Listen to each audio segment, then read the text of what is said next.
Buenas, en el video de hoy desarrollaremos el capítulo 7 del título 7 de la Constitución y explicaremos todo lo relacionado con la fuerza pública, por qué hace parte del sector ejecutivo, cómo se subdivide, qué es la policía, qué son las fuerzas militares, sus competencias y desarrollo.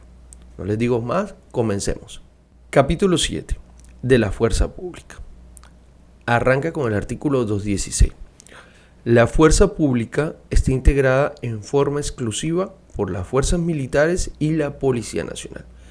De entrada aquí hay una subdivisión en la composición de fuerzas públicas. Para que no se nos olvide, fuerza pública es una cosa, fuerzas militares son otra. ¿Ya? Se considera lo genérico la palabra fuerza pública, lo especial fuerzas militares cuando hablamos de un sector específico de la fuerza pública. Hay veces se puede confundir, pero pues es importante en esta lectura que aclaremos eso.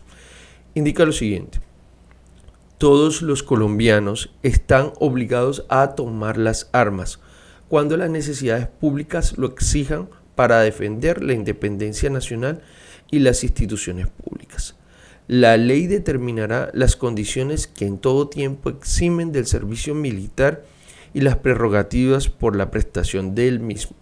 Bueno, de entrada, este artículo 216, ¿qué nos está haciendo? Bueno, nos está explicando la composición general de la fuerza pública. También nos está dedicando el compromiso de la sociedad para con la fuerza pública de hacer parte de ella, sin excepción alguna. También nos indica de que la obligatoriedad del servicio militar y la reglamentación de las prerrogativas o las condiciones para la prestación del mismo. Este artículo 216 básicamente es un artículo generado para la población práctica, es para todos, para entenderlo, no va específicamente para los que son militares o los que no, sino es un artículo para todo el mundo y entender, o para todos los colombianos, y entender cómo está compuesta la fuerza pública y nuestros deberes y derechos para con ellas. También al mismo tiempo explica las competencias de la fuerza pública, la protección de la independencia nacional y en la defensa de las instituciones como factor principal. Pasando entonces con el artículo siguiente que indica, artículo 217. La nación tendrá para su defensa unas fuerzas militares permanentes constituidas por el ejército, la armada y la fuerza aérea. Las fuerzas militares tendrán como finalidad primordial la defensa de la soberanía, la independencia, la integridad del territorio nacional y del orden constitucional. La ley determinará el sistema de reemplazos en las fuerzas militares, así como los ascensos, derechos y obligaciones de sus miembros y el régimen especial de carrera prestacional y disciplinario que le es propio. Bueno, arranquemos de entrada indicando la competencia o la descripción específica práctica de qué compone la fuerza militar. Y dice que está compuesta por tres grupos: el ejército, la armada y la fuerza aérea. Lo otro que dice que es una fuerza permanente, no temporal, ya, no independiente, sino es permanente como tal. Ya, entonces le da una calificación específica de fuerza de acción en defensa de la soberanía, también en defensa de la independencia, en defensa de la unidad o integridad del territorio. Básicamente es una agrupación militar que tiene como propósito mantener unida la expresión física del territorio general de la nación. Y también indica cómo está desarrollada la relación laboral de aquellos integrantes de la fuerza pública para con, la estructura nacional, ¿ya? Determina también sus modos de ascenso, sus compromisos para con el cargo, y les da un régimen especial de carrera que es diferente a cualquier estructura laboral de otro funcionario del Estado, ¿ya? También la sujeción especial a un régimen disciplinario. Artículo 218 dice: Con el desarrollo de la norma expresamos lo siguiente. La Policía Nacional es un cuerpo armado permanente de naturaleza civil a cargo de la nación, cuyo fin primordial es el mantenimiento de las condiciones necesarias para el ejercicio de los derechos y libertades públicas y para asegurar que los habitantes de Colombia convivan en paz. La ley determinará su régimen de carrera, prestacional y disciplinario. Bueno, pudimos ver en el artículo anterior la descripción de las competencias laborales de las, digamos, fuerzas militares. Al mismo tiempo, la naturaleza soberana de protección territorial que tiene la misma y también su descripción en relación con la sociedad. A diferencia de las fuerzas militares, la fuerza, lo que es policial, se indica que es un cuerpo armado de naturaleza civil. Ya se descarta la opción descrita como militar y se clasifica más como civil, donde su propósito es un relacionamiento natural con el resto de civiles. Por eso son una fuerza de relacionamiento social, incluida dentro de la sociedad específica, no aislada, no sola, no garante de protección de territorio, sino de relacionamiento constante con la población. Por eso es que este tipo de organización resalta en su naturaleza civil. Entonces, el propósito de este tipo de grupo institucional es que permanezca y se desarrolle con las bases institucionales sociales y de protección y garante a la población, a los derechos de la misma, al relacionamiento entre ellos y a las libertades públicas. Entonces, la diferencia entre la fuerza militar y la policía viene desde la misma visión. No porque los veamos armados y uniformados son lo mismo, y es lo que trata de clasificar desde un punto de vista práctico la Constitución. Hacen parte de una misma agrupación constituida o calificada como fuerza pública, pero divide su naturaleza en civil, militar, territorial, social o de relacionamiento social, de protección de derechos soberanos y de independencia con la garantía de derechos civiles. ¿Ok? Entonces, pues bueno, lo que buscamos entonces es ir clasificando y organizando bien cada una de las posturas de la fuerza pública. Pasemos entonces al desarrollo del siguiente artículo.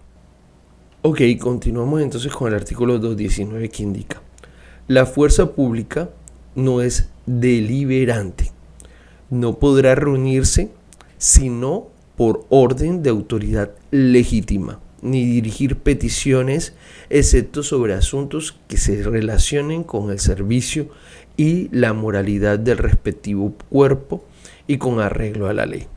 Los miembros de la fuerza pública no podrán ejercer la función del sufragio mientras permanezcan en servicio activo, ni intervenir en actividades o debates de partidos o movimientos políticos. Bueno, ¿qué está resaltando aquí? Digamos, la naturaleza independiente, digamos, y subordinada que debe de tener la fuerza pública. No debe ser participativa en ningún proceso, no debe ser un organismo de opinión, no debe de organizarse ni organizar a sus integrantes con una visión diferente a la defensa de la institucionalidad o también de la defensa de los derechos de las personas y de los derechos humanos. ¿Qué nos trata de decir esto? La fuerza pública está hecha para proteger, para garantizar el servicio público y no para establecer visiones políticas. Por eso reconoce su naturaleza no deliberante y que sus integrantes no deben de participar en política. Este artículo se puso muy de moda en el momento de las últimas elecciones presidenciales, cuando creo que es el general Zapatero hizo opiniones con relación a la postura política de un candidato presidencial. pues violando de entrada en ese momento la Constitución, el artículo 219, y de plano incumpliendo su deber institucional de mantenerse independiente a la hora de opinar en materia política. Pero bueno, es lo extraño en este país, que no queremos interpretar objetivamente la norma, sino en relación a nuestros pensamientos. Por eso, en este estudio de la Constitución, trato de opinar como persona lo menos posible, porque es lo que menos le interesa a toda aquella persona que quiera aprender de manera objetiva. La opinión del docente tiene que ser en relación a hacer más práctica la interpretación y no a decir lo que piensa. No sirve de nada el pensamiento individual a la hora de construir un conocimiento objetivo, y más en relación con la Constitución. Seguimos con el artículo 220, que indica: los miembros de la fuerza pública no pueden ser privados de sus grados, honores y pensiones, sino en los casos y del modo que determine la ley. Bueno, aquí da un reconocimiento o una protección al actuar de los miembros de la fuerza pública, a la garantía de sus derechos, y a no, digamos, limitarlo en caso de que quiera atentarse contra esos derechos ya adquiridos por un actuar que en alguna opinión o concepto consideren fuera de la ley, pero igual debería de tener como protección su derecho de defensa, y pues y tener sus limitantes hasta qué punto pueden o no protegerse esos derechos ya adquiridos. ¿Ok? Seguimos con el artículo 221 y analicemos lo siguiente. Dice: artículo modificado por el artículo 1 del Acto Legislativo 1 de 2015. El nuevo texto es el siguiente: las conductas punibles cometidas por los miembros de la fuerza pública en servicio activo y en relación con el mismo servicio conocerán las cortes marciales o tribunales militares con arreglos a la prescripción del Código Penal Militar. Tales cortes o tribunales estarán integrados por miembros de la fuerza pública en servicio activo o en retiro. En la investigación y juzgamiento de las conductas punibles de los miembros de la fuerza pública en relación con un conflicto armado o en un enfrentamiento que reúna las condiciones objetivas del derecho internacional humanitario, se aplicarán las normas y principios de este.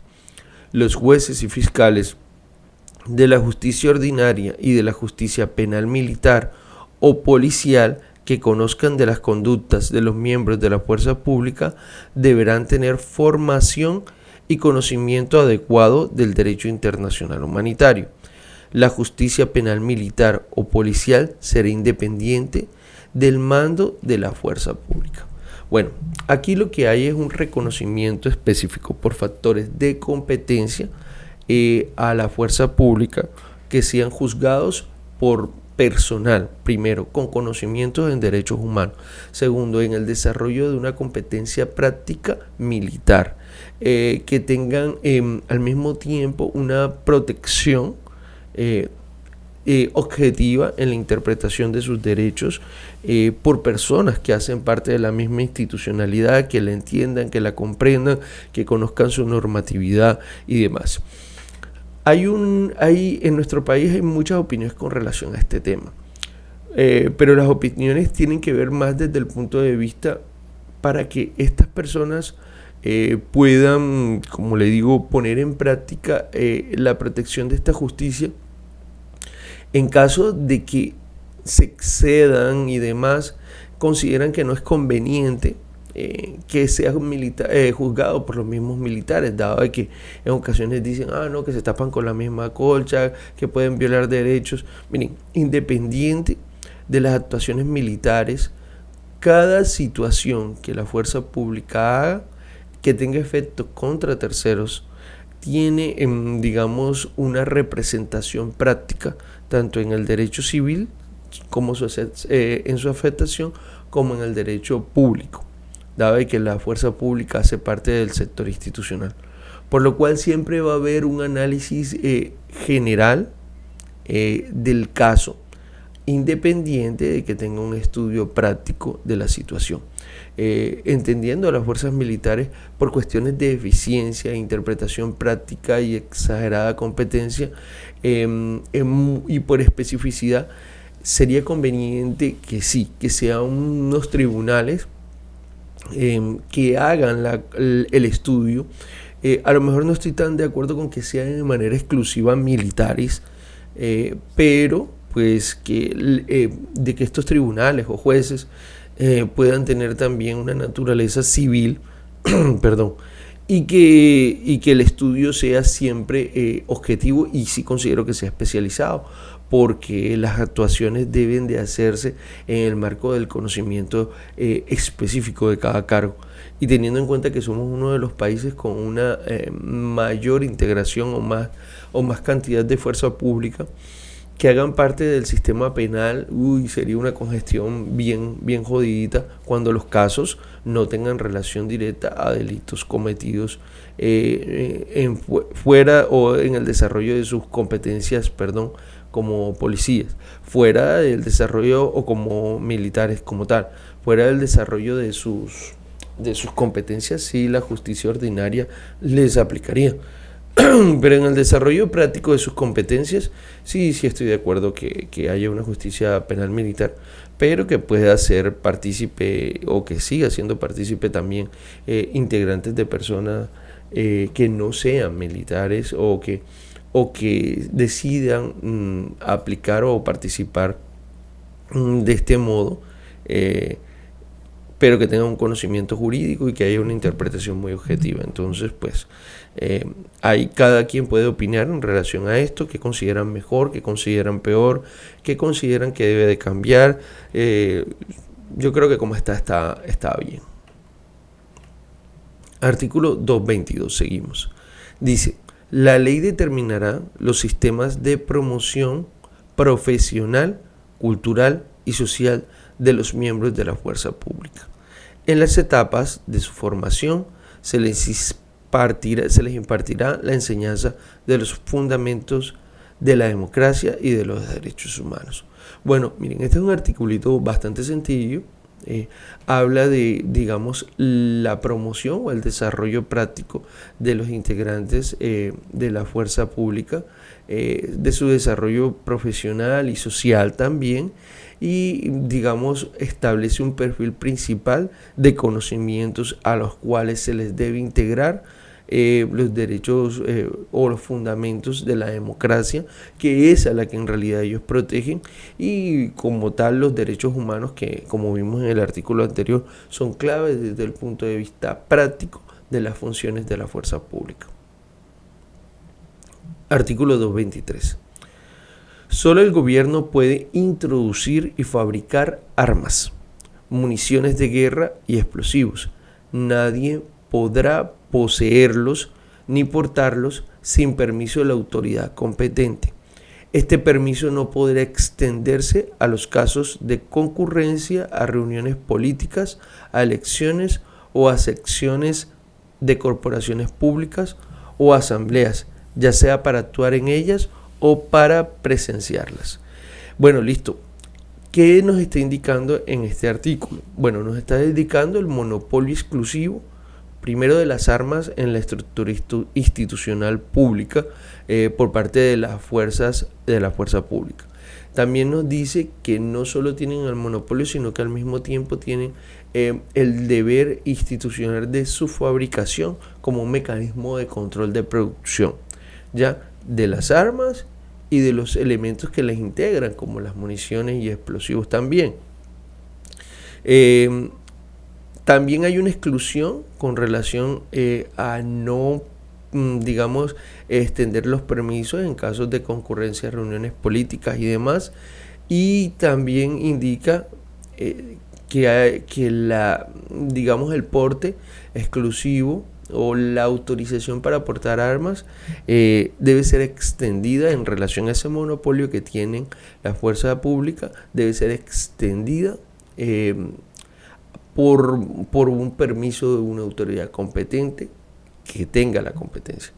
Entonces hay una estructuración de monopolio de producción, hay una estructuración aquí de monopolio de autorización, hay una descripción de un monopolio de utilización también, ¿ya? Y hay una exclusión a unos espacios específicos digamos, de la tenencia de armas. Dice también, los miembros de los organismos nacionales de seguridad y otros cuerpos oficiales armados de carácter permanente creados o autorizados por la ley podrán portar armas bajo el control del gobierno. Vuelve y resalta la posibilidad o la necesidad de que sea monopólico, de conformidad a los principios y procedimientos que aquella señale. Es una continuación práctica del mismo artículo 223 y que pues resalta lo que ya indicamos. Bueno, aquí hicimos el desarrollo y estudio y lectura general de cómo hace parte la fuerza pública del sector ejecutivo, por qué el presidente es su máximo comandante, los monopolios que hacen parte de esta, su división con la policía de las fuerzas militares y la policía, cómo está compuesta las fuerzas militares, el rango de utilización, la obligatoriedad de hacer parte de todos los colombianos de la fuerza pública, la protección o competencia de cada una, su rango de desarrollo y su autoridad judicial competente. Entonces, parece poquitos artículos, pero si se dan cuenta, encierran todo el marco principal de funcionamiento y la visión institucional de la fuerza pública. Gracias por su atención. Síganos, denle me gusta, compártanlo. Bacano que lleguen hasta el final. Seguimos estudiando la Constitución con la mayor gana posible. Ya vamos por este artículo. La estamos leyendo desde el artículo 1 o básicamente desde antes del artículo 1, desde el preámbulo. Y pues vamos en una buena meta. No se cansen, manténganse en el estudio y pues bueno, cualquier opinión, comentario, es la forma de retroalimentar y seguir creciendo en el proceso. Hasta un próximo video.